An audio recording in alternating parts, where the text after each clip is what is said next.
All right, so here I've got a little piece of paper, and I want to glue this little piece of paper to this piece of paper here, and I want to use some Elmer's, because Elmer's is pretty good glue. So first of all, what I'm going to do is make sure that I know where it's going. So I want to put this right in the middle of the paper, and then I'm going to flip it over, and I'm going to put the glue on the back.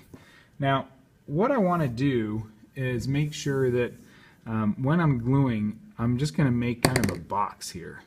And in fact, I would draw it on there, but that's kind of silly to draw lines for gluing, it seems like.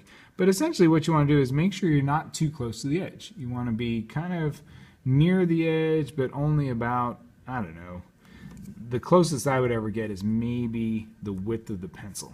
So I'm going to basically glue right around here. And you also got to be careful not to use too much glue.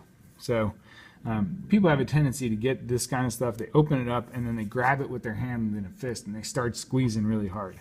Now, that is really not the technique we want to use. What we want to do is kind of hold it like almost like a pen. You're going to squeeze with just your finger and your thumb. And I usually start in a corner, and you got to squeeze really lightly, otherwise you'll get too much glue. And then you just kind of draw a line. It doesn't have to even be complete. You see how I kind of messed it up at the end? Now there's a little bit too much glue here, so I'm going to use the tip of the glue just to spread it a little bit.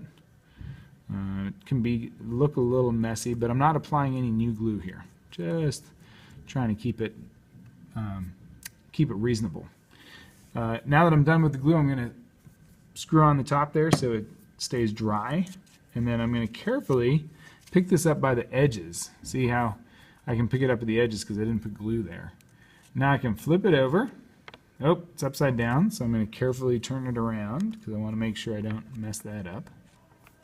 I'm going to reposition it and hold it kind of tight, not ripping the paper.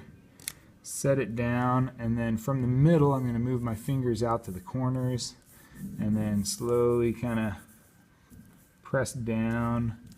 If you have another piece of paper, sometimes what you can do is you can put another piece of paper on top.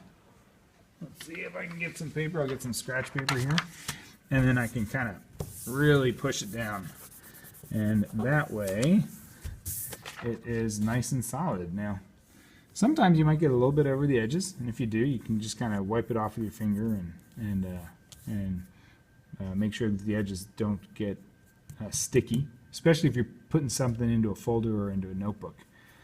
And that's it. We got our Elmer's.